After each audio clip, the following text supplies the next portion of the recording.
always had a tough time. I was the son of a Minnesota dairy farmer, so when I was 8, my father lost the farm to the bank, and I had to do all sorts of odd jobs just to help out the family. Eventually, I never even had a bike, but that's the way it was. I remember it was very hard because I grew up during the Great Depression, and we always had to save everything that we got. My parents always told me to spend my money wisely, or better yet, don't spend it at all. Well, back then it was normal to marry at age 17 or around there, and so I really didn't think anything of it, but we only had a courtship of 6 months, and that was frowned upon. Blitzkrieg is an used by the Axis powers in World War II. It literally means lightning war or flash war. The strategy of using Blitzkrieg effectively is attacking the opponent as quickly as possible so that they do not have time to react. This strategy used armor columns, panzer divisions, and it was assisted by air support. Each panzer division had 300 armored tanks with accompanying forces and supplies. Blitzkrieg is used against the countries in Western Europe and in early attacks on the Soviet Union. The assault, when using Blitzkrieg, starts with the German bombers memorizing where the Allies' artillery were stationed. The airplanes then attacked and bombed the artillery and surrounding units. The tanks and infantry then moved in and wiped out the remainder of the Allied units. One of the major advantages of using Blitzkrieg is that during the assault, it lowered the morale of the enemy, not just after. This was useful because lower morale made it a lot easier for the Axis powers to take over the battlefield. Blitzkrieg worked well when one of most Allied countries because most of them had a slower strategy and using armored vehicles to push through the front lines of the enemy. Blitzkrieg worked well because the Allied powers were not able to set up lines that they needed for retaliation before the Axis powers completely surrounded them. When the Axis powers used Blitzkrieg during the World War II, they were able to defeat the Allied powers in Western Europe, making it an effective and powerful strategy during the war.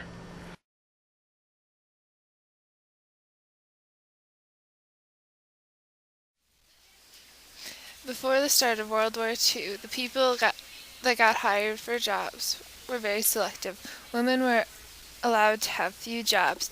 They could be teachers in some factories, mainly in secretarial positions. Men got the upper hand at finding a job at all points in their lives. If they were married, women were not even considered for a job. They thought that women should stay home and take care of their families. When the United States became part of World War II, men were taken from their jobs and sent to fight overseas. Overnight, the factories started to produce weapons and other supplies to send to troops. The production of cars and airplanes was put on hold, and the factories were converted to produce war products.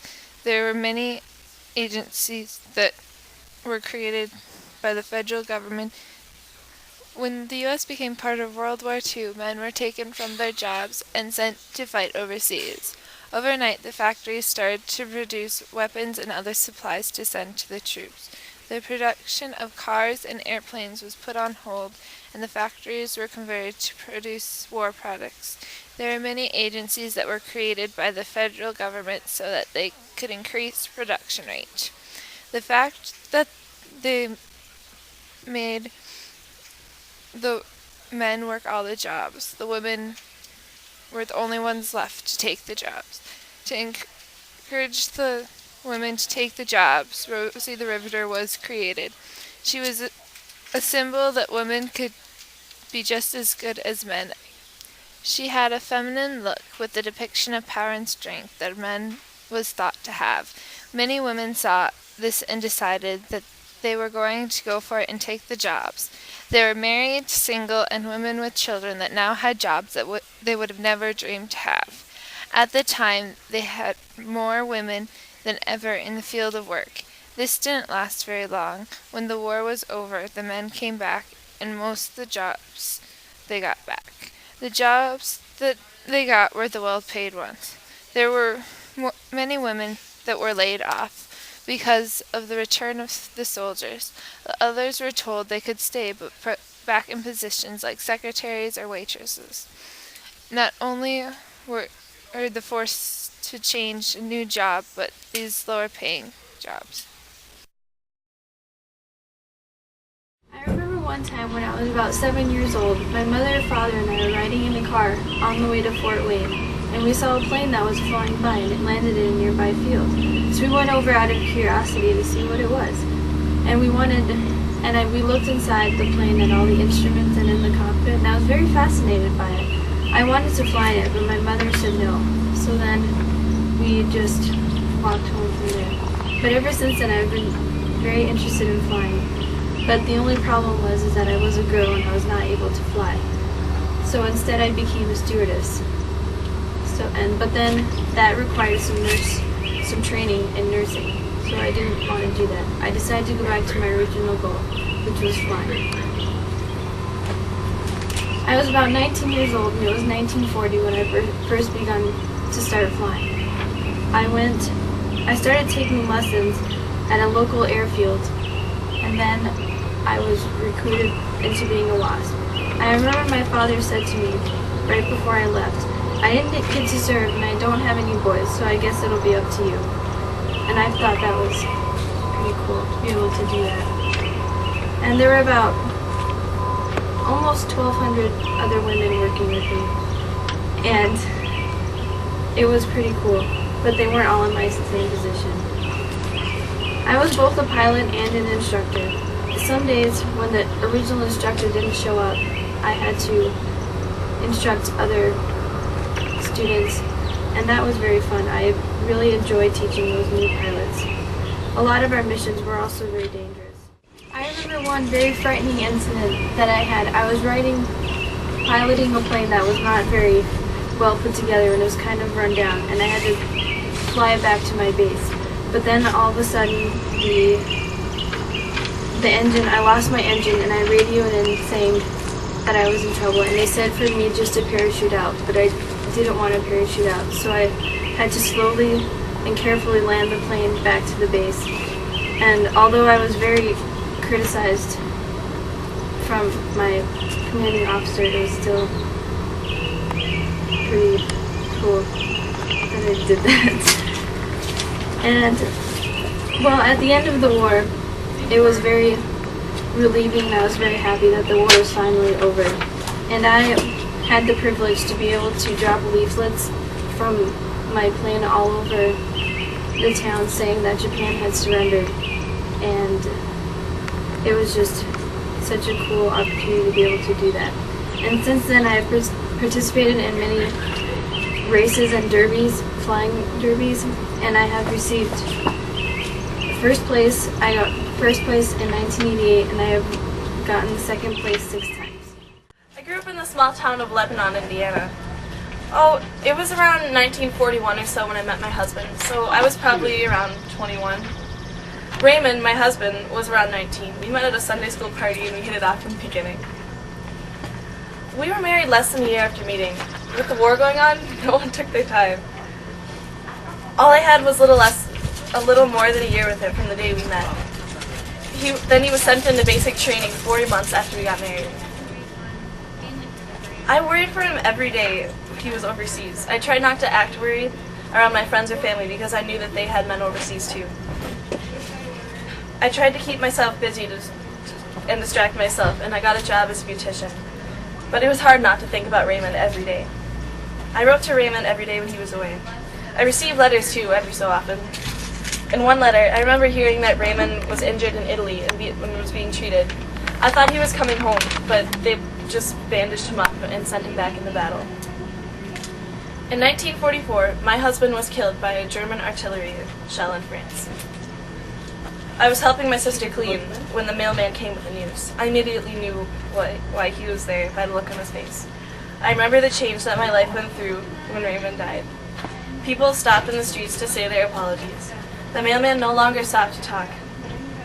When you walked through our little town, people had stars hung up in their windows. A blue star meant there was someone in service, a silver star if you knew they were overseas, and a gold star if you knew they were never coming back. I had all 3 stars. I remarried to a man named Marvin Kevin. He was a veteran who had worked in the hospitals. Eventually, we had 4 children, and I continued working in the salon until 1987. Most people didn't realize how much the war changed the people outside of the battlefields. Well, just out of high school, I got a job at the Ford Motor Company, and I wasn't doing it because I wanted to be patriotic. It was the work that I could get, and I was glad I could get a job that I could support myself on. I was a B-24 bomber parts inspector. They were airplanes that carried a lot of bomb shells, and they were called the coffins because there wasn't much space. I got laid off so the men could have jobs, and 2 years later I was told they would rehire me, but I was rehired as a secretary with lower paying wages. I was disappointed that women didn't have the same rights as men, and so I got people I worked with to help me, and I devoted myself to the Union Act after that. And that's why I never got married, because I was so devoted to that, and a lot of men found that threatening. I started NOW, the National Organization for Women, and we got better jobs and higher wages for women because we worked harder. The other organizations didn't work hard enough to get what they wanted. Nurses are among the veterans of World War II. They were on the battlefield. They were there for Pearl Harbor, at the death camp, D-Day, and they were there for the rise of one of the most terrifying dictators, Adolf Hitler. They served on the battlefronts from North America to Italy, to Normandy, to Corregidor, and Bataan. They took care of the wounded and morale of the fighting men and began the profession of nursing. Approximately 57,000 nurses served in the Army Nurse Corps and 16,000 in the Navy Nurse Corps. 4,640 were stationed along the European front in 1944 and 4,000 serving on the Pacific front. By the end of the war, 210 American military nurses died. 16 were from enemy fire. For many nurses, the actual experience of being in the military was very different from what was displayed on the recruiting posters. They found themselves living in conditions that they never expected. They had to share their thatched roof communal bathroom, which had lizards, snakes, monkeys, and huge rats. In New Guinea, there were insects, scorpions, and dangerous diseases that they carried. They were so overcome and overwhelmed by the numbers of soldiers that were coming in wounded and dying. There were many hours of having to give injections, anesthetizing, ripping off clothes, stitching gaping wounds, amputations, sterilizing instruments, settling the patients into their beds, and covering the soldiers that could not have been saved. During D-Day, the hospital cared for about 2,550 patients under constant enemy artillery fire. Caring for the German and Japanese prisoners of war proved to be quite a challenge for the American nurses. The German POWs were most often young, and many under 18 years old, and seriously lacking medical care. There were similar challenges that the nurses faced for the Japanese POWs. Even while being in the worst conditions possible, the nurses managed to put on a brave front and cheerful faces for the fighting soldiers. One of the most unbelievable nursing stories from World War II were the nurses who were taken as prisoners of war.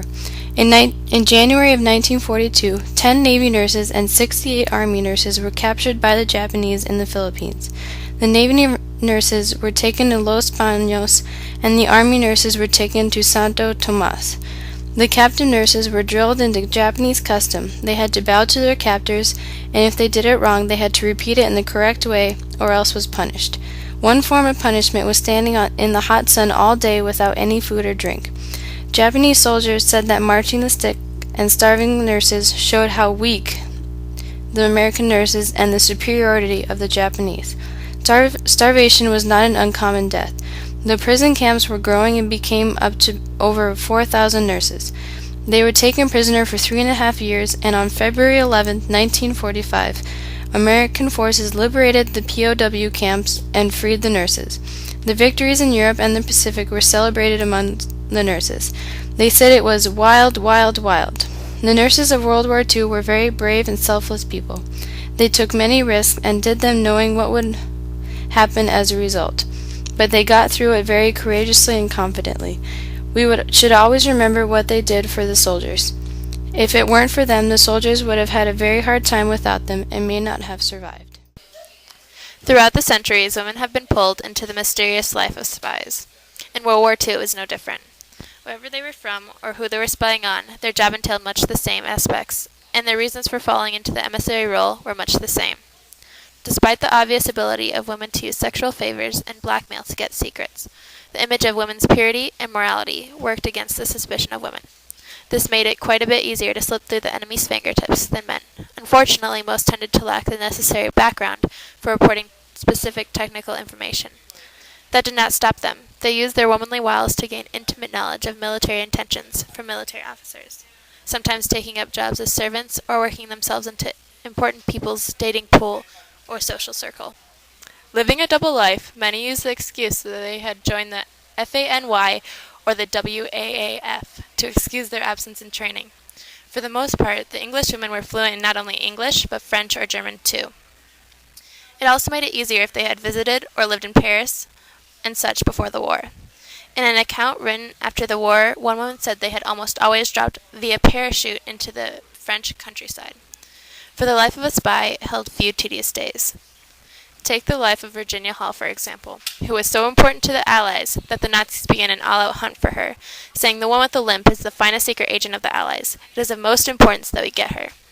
After escaping from Germany on foot over the Pyrenees Mountains into Spain, which was no small feat seeing as how she had one wooden leg, nevertheless, Hall was successful and was the only civilian to be awarded the Distinguished Service Cross. In times of such tales of splendor and success, many rumors spread about. One, the saga of Mata Hari, a courtesan or exotic dancer from India who carried embellishment and exotic stripping to an art form, is often brought up. However, no one is exactly sure who this Mata Hari was, if she truly lured her victims into private rooms and forced them to tell her the entire goings-on of the military. No one knows if she even ever existed. From the movie stars to avenging lovers, women spies scoured the military bases and local bars, waiting for their chance to claim respect for themselves and their countries. Not all stories ended happily, as Virginia Hall's did. Many unlucky ones were held as prisoners of war and tortured severely for their pride of their country, or strong hatred for another. During the devastating World War II and after the Great Depression, citizens from countries all around the world found ways to entertain themselves and to distract them from the war and what was going on in the world at this time. People in the United States used radio, television, theater, film, sports, and dancing as a way to entertain themselves in this time of world crisis. Dancing at the time was a huge fad, and so were pin-up girls. Pin-up girls were very famous women who were hung up on soldiers' bunk walls and inside their helmets to remind them of what they were fighting for. Pin-up girls was a huge fad for soldiers across seas. They were very famous and established women at this time. Some of the main girls were Betty Grable and Rita Hayworth. Many men put them in their bunk rooms and inside their helmets to remind them of what they were fighting for, their women and the country, and it also gave them motivation to survive and come back home.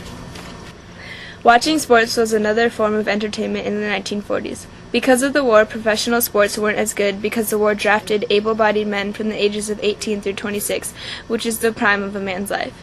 However, the NBA was not as affected because many basketball players were very tall, and that made them eligible for the military. Even though the Major League Baseball had a lack of players, it was still considered America's pastime. Dancing was another pastime in the 1940s. It was a place to go for the wives of soldiers to get their minds off their husbands at war. They danced a dance called the jitterbug. Propaganda in cartoons. Today, propaganda carries the negative connotation earned by hundreds of truth-altering creations made extensively during World War II. Propaganda is a means of communicating to large audience your opinions. However, the truth is often twisted to make your way the best or only solution. During World War II, there were numerous accounts of propaganda coming from both the Allied powers and the Axis powers. Propaganda can take an audible form, radio, speeches, etc., a clearly physical form, products you can purchase that support your side, and a visual form, television, film, posters, cartoons, etc. Film as propaganda became prominent in the early 1940s as a widely successful way of persuading massive amounts of people. Both sides took advantage of this form of visual propaganda to gain support of huge amounts of people. Animation specifically as propaganda was also popular during World War II. Again, both powers used this form of mass communication. Cartoons allowed an artistic freedom that filming a movie could not capture. In a cartoon, the rules on reality can be bent to produce metaphors, stereotypes, and grotesque exaggerations. Essentially, they created the ability to easier cast the enemy in a particularly unflattering light. Metaphors in cartoons are frighteningly complex. Today, we think of animation as something aimed towards a younger audience. Children were targeted for many of these films for their vulnerability to new ideas and suggestions. During the war, cartoons seen by a child would be funny, simple, and entertaining. The same film, if shown to an adult, or one who understood politics and the world affairs during that time, would show scenes that would instill, most likely, a form of hatred towards the enemy and patriotism for their own nation. Throughout animated propaganda, a common theme is showing the enemy as a foolish, cruel, heartless, laughable, or in an otherwise fault-finding light. In today's view, many of these animations are considered extremely racist, particularly against Jewish and Japanese people, and stereotypical. For example, in many cartoons spanning across various companies, the stereotypical Japanese male is displayed as buck-toothed, slit eyes, wearing glasses, short, big-eared, and with skin a sickly shade of yellow. Hitler is usually represented as a pig, the devil, or a fat, blundering, angry German man, all with Hitler's signature mustache. In any form of propaganda you'll find, if not outward lying, some form of truth altering. Whether it be selecting only the facts that prove your point, or using animation to show your enemies in a distorted light, propaganda rarely presents the whole truth. Cartoon propaganda is no exception. In the USSR's What Hitler Wants, a propaganda video describing Hitler's plans for Europe, they state that Hitler wants to cover our land in coffins and make our free people his slaves. Although this is based in fact, it is obviously an exaggeration. Although many nations in both powers use animation as a form of propaganda, America led the production of the persuasive films. Today, the majority of World War II propaganda films have been banned from television. While we may want to deny partaking in this dishonest, though effective, form of communication, we must accept that some of the most offensive propaganda was made in our country. Familiar companies such as Warner Bros., specifically Looney Tunes, and Disney were hired to create promotional war videos. In Disney's famous Der Fuhrer's Face, Donald Duck dreams he is a Nazi and awakes rejoicing that he is an American. Despite these films being swept under the rug of wartime entertainment, they represent an important period of influence. The power of political influence through media, specifically animation, has provided a practical, effective way of inflicting your beliefs upon a large group of people. Animation acted as a sort of weapon, allowing a relatively cheap and simple solution to both destroy your enemies and make yourself look like a hero, all within the same 10-minute film.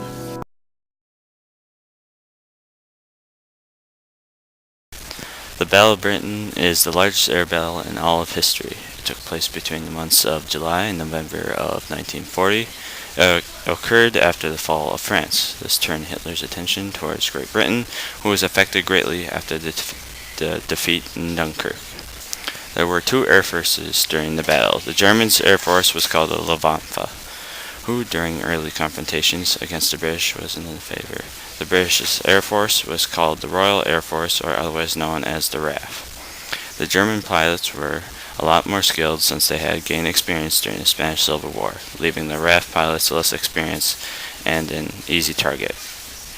The RAF pilots were also at the aircraft disadvantage too. The RAF planes consisted of the Supermarine Spitfire 1A, Hawker Hurricane Mk1, the Bristol Blenheim, the Bolton Paul Defiant, and the Gloucester Gladiator, while Luftwaffe consisted of the faster, more heavily armored planes like the Heinkel HE-111, Junkers Ju-88, Junkers Stuka, Messerschmitt Bf-109 E4/3, and the Dornier Do-17. The two main aircrafts used on both sides were the Spitfire and the Bf-109.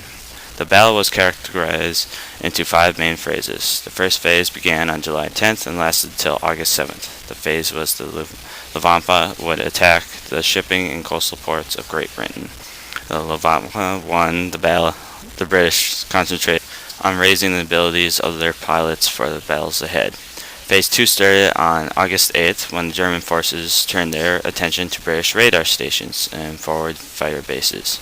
Many fighter battles then bombing caused the RAF to suffer heavy losses against the Germans' air combat superiority. It lasted until August 24th, when Phase 3 was initiated, and the Germans finally decided to focus all their aircraft on British airfields, industries, causing even more RAF casualties and severe fatigue.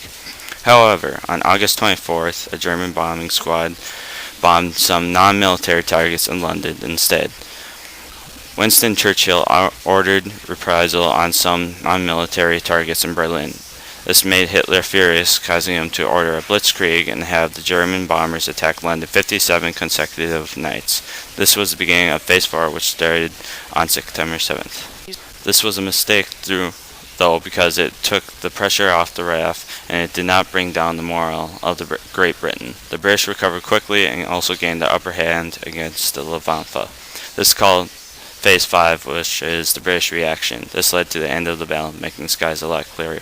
Even though the RAF won the war, it could not make up for the number of Londoners' casualties, as well as having 440 or more planes shot down. The Germans, however, suffered a heavier loss in aircraft.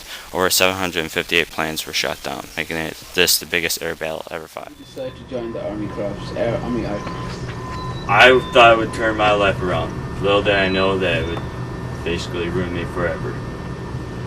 How did your fiancée feel about you being in the war? She went along with it, but I could see the fear in her eyes, and I was scared too. I flew a B-24 bomber.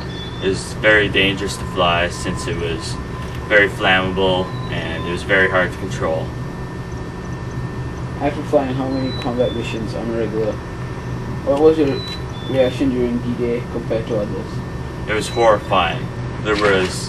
I saw the first wave of GIs just come up on the beach and just get mowed down by machine gun fire. It was a day that will live in my mind and heart forever. Our plane got shot by flak fire, and eventually one went through the fuel engine, or like the fuel tank, and so the plane started crashing. I thought I could make it to the North Sea, and so we could be picked up by not German subs, but American subs or British subs or ships or whatever, and be rescued. But we crash landed in Potato Field. Did you think that you could still make it back home? Yes, I thought we could still make it back home, but we didn't. Where did you end up? We ended up in a potato field, crash landing it. We managed to escape a little ways, but then we eventually were captured by Germans. What can you all remember when you were in the power camps? It was a god-awful place. I just remember being interrogated by German officers and in solitary confinement. What was it like to live in a power camp? I remember just seeing my inmates being shot down every day because they're trying to escape, eating the same garbage, and it was just cold nights, and I only had a thin blanket to cover me up. Did you ever feel like giving up? No, I did not give up though. I had a wife at home and my family and my friends, so no, I did not give up.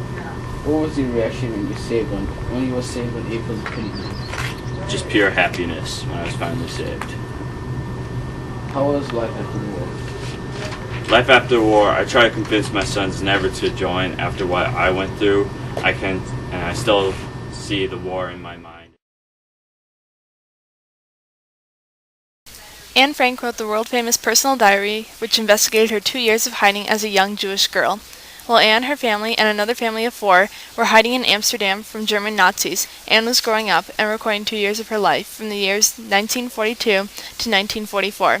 Anne Frank was a young victim of the Holocaust like many other Jewish children, but her diary has become so famous over the years that she is more than that. Anne was born in Frankfurt, Germany in the year 1929. The Frank family owned a small business which included banking and management, manufacturing cough drops, etc. Anne Frank's mother's maiden name was Edith Hollander, and her father's name was Otto Frank.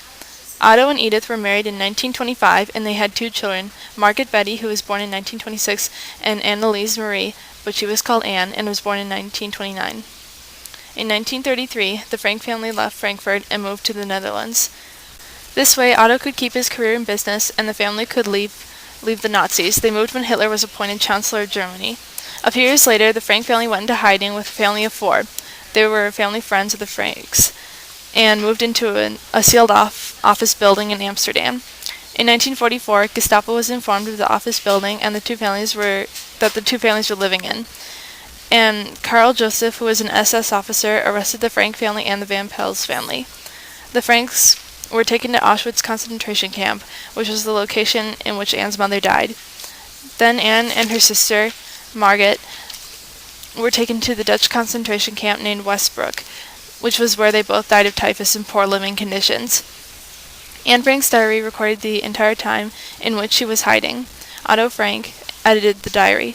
The diary has been translated into 60 different languages since it was published in the 40s. In 1952, the diary was translated into English, and in 1959, the diary was made into a film. Anne's voice has been heard by millions of people because of her diary. Well, I was in a flight of 250 gliders headed for the north coast of France, and when we arrived, we received heavy machine gun fire. It was crazy, and we had to sit on our flak jackets just to give us a little more protection. On June 6, 1944, almost 133,000 troops from England, Canada, and the United States landed on Normandy. The whole idea of the attack was to take over a beachhead in France in order to open a second front against Hitler's armies and to use the beachhead as a base for liberation of France and Belgium, and the final conquest of the Nazi army. It was the greatest amphibious attack in history. The attack contained 2 assaults on 5 beaches, 2 British code-named Gold and Sword, 2 American named Omaha and Utah, and the 1 Canadian Juno, preceded by a night assault of 3 airborne divisions to protect the flanks, 1 British on the left and 2 American on the right. At dawn, before the 0630 first wave attack, there was a remarkable air and sea bombardment, which was highly effective at all the beaches except for Omaha, where most of the shells and bombs landed far inland. At Omaha, the first wave was decimated, the follow-up waves badly pounded. Those troops still alive, huddled against the sea wall, pinned down by fierce German fire. This went on until nightfall, when the Allies were ashore on a beachhead that stretched 55 miles. The cost was some 4,900 casualties, half of them at Omaha. German losses were not counted, but probably a lot higher. Hitler's Atlantic Wall, built at enormous price, had not held up against Allies for even one day. Harry Truman. Truman was born on May 8, 1884 in Lamar, Missouri, the second child of John Anderson Truman and Martha Ellen Young Truman. As a young boy, Truman had 3 main interests: music, reading, and history, all encouraged by his mother. He was very close to his mother for as long as she lived, and as president facilitated political as well as personal advice from her. Truman enlisted in the Missouri National Guard in 1905 and served until 1911. He returned and joined the Guard again. He was sent to Camp Donfelin for training. Soon he was chosen to be an officer and then commander in artillery in France during World War I. He later rose to colonel in the National Guard, and his war record made it possible for a political career in Missouri. And he did. He was elected as a county judge in Missouri and eventually became a U.S. Senator. After he gained his national reputation as the head of the wartime Truman Committee, Truman replaced Vice President Henry A. Wallace. He would soon succeed Franklin D. Roosevelt, who died before he began his 4th term. As president, he wasn't as popular as Roosevelt was. He had different ideas that did not appeal to many people. As president, he faced numerous decisions. One of the most crucial decisions he faced was the decision to use the atomic bomb. The main decision he faced with the bomb was whether to use the atomic bomb or send the soldiers for a land attack. It was predicted that if he chose to have a land attack and send his soldiers to Japan, the US would suffer a lot of casualties and would not be successful. On the other hand, if they used the atomic bomb, it would destroy Japanese military and would be much more successful than sacrificing the lives of the soldiers. To not risk the lives of the soldiers, he decided to use the atomic bomb, but his specific order was to use the bomb as a military target and not to harm the women and children.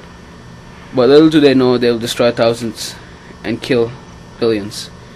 In one of his diaries, he stated, "This weapon is to be used against the Japanese between now and August 10. I have told the Secretary of War, Mr. Simpson, to use it as a military objective, and soldiers and sailors are the target, not women and children. Even if the Japs are savages, ruthless, and merciless, we, as the leader of the world for the common welfare, cannot drop the terrible bomb on the old capital of the new. The target will be a purely military one, and we will issue a warning statement asking the Japanese to surrender and save their lives. I'm sure they will not do that, but we will have given them a chance to. It is certainly a good thing for the world that Hitler's crowd or sultans did not discover the atomic bomb. It seems to be the most terrible thing that ever discovered, but it can be made the most useful. 17-year-old. I was shipped off to Guadalcanal. After we landed, we went to Burgersville Beach. Almost instantly when we landed, my brother was shot by the Japanese. Every time a rescue expedition was launched, the Japanese opened fire. It was almost 2 days before they could get anyone there to help us. I really don't like to talk about it. When I was in a job in Omaha, I met my wife Amelia. We had 6 children, 4 boys and 2 girls. We also adopted a young Sioux Indian child. Eventually he became too much to handle, so we had to send him back to the reservation. It was quite sad. Alright, my first flight, pretty much terrible.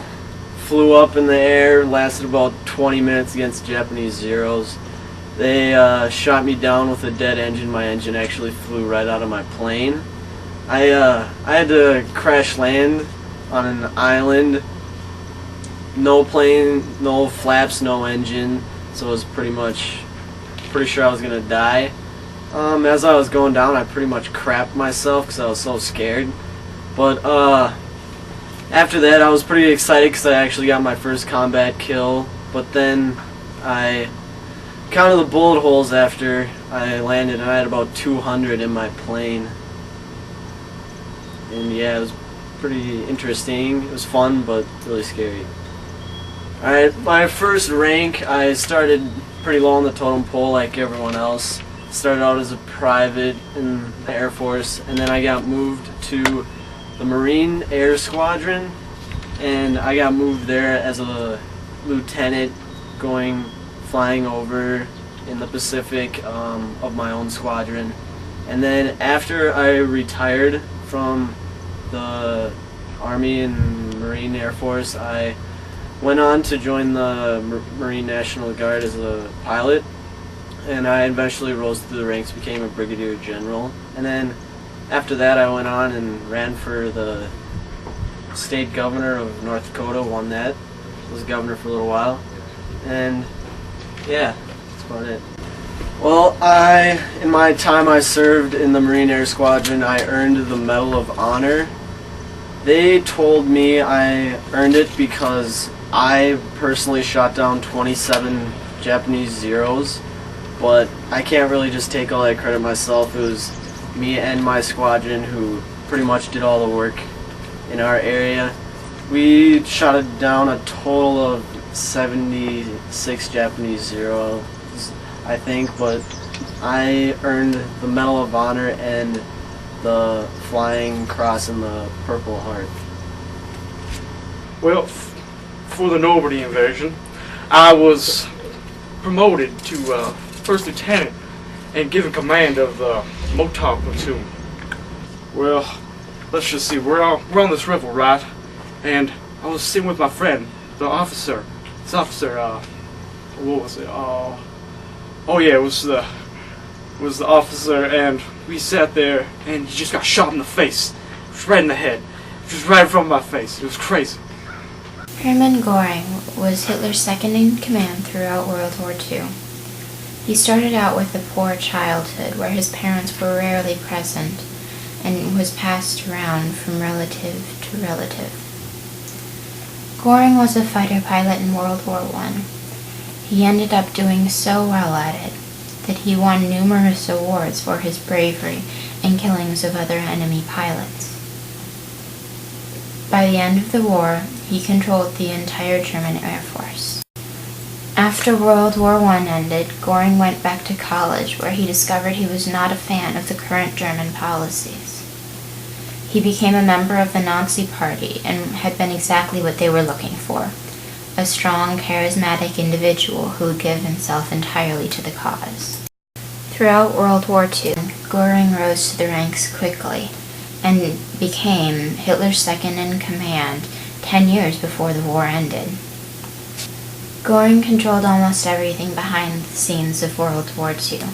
He was a brilliant military strategist, and he was able to create the idea of a concentration camp, along with the creations of death camps.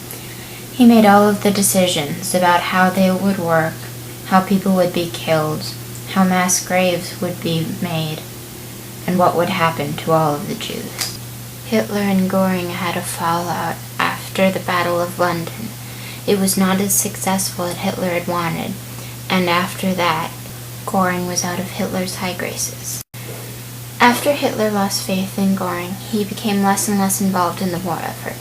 In the final year and a half of the war, he spent the remainder of his time on his ranch, hunting.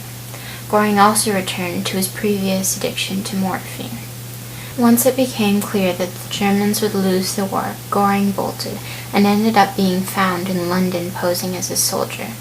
He was brought back into Germany for the Nuremberg trials and was found guilty of all accounts he had been charged with. Only 2 hours before his execution was to take place, Göring committed suicide by ingesting a potassium cyanide tablet.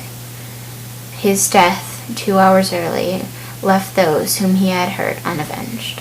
In the Army, it was a way to reduce my work hours, and I was a ranger in the Army, and later I was appointed sergeant, and it was simply an experience that I will never forget. D-Day was really scary. Not knowing what was going to happen was probably the most nerve-wracking part of the whole thing. Many of us thought that D-Day was the beginning of the end, or the end of the world. I've seen many Rangers die throughout my Army days. It was really difficult to see all the men dead on the ground, especially the ones that I knew. I had to leave 2 older sisters and 1 older brother, and that was probably the most difficult thing to leave behind. I worked a lot before I was enlisted in the Army, and sometimes I worked 16-hour shifts. My father painted houses for a living, but since we lived through the Great Depression, most people couldn't afford to have their houses painted. So we were poor for most of my childhood years. That was part of the reason why I worked so many hours before the Army. My father couldn't afford to pay for my college education, so I had to.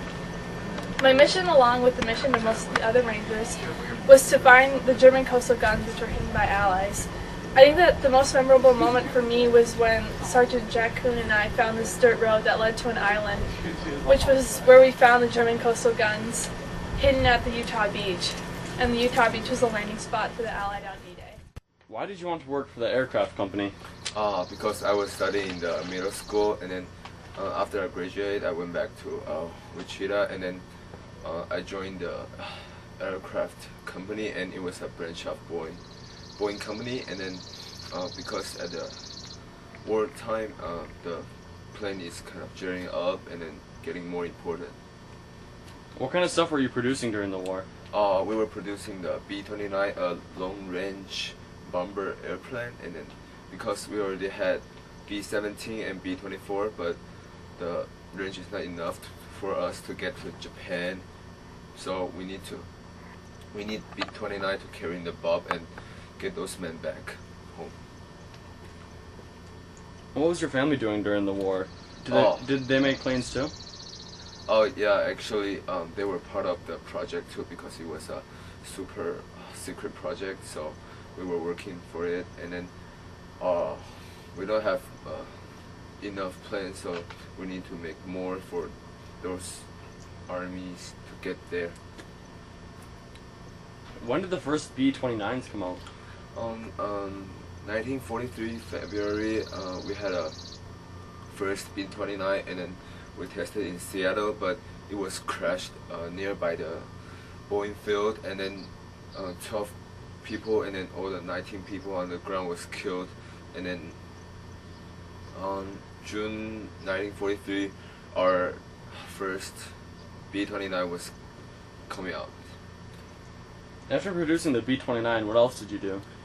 I was in the Navy during that time, and then I just joined the Navy for the 9 months before the war, and then I had 2 kids. I wanted them to be safe.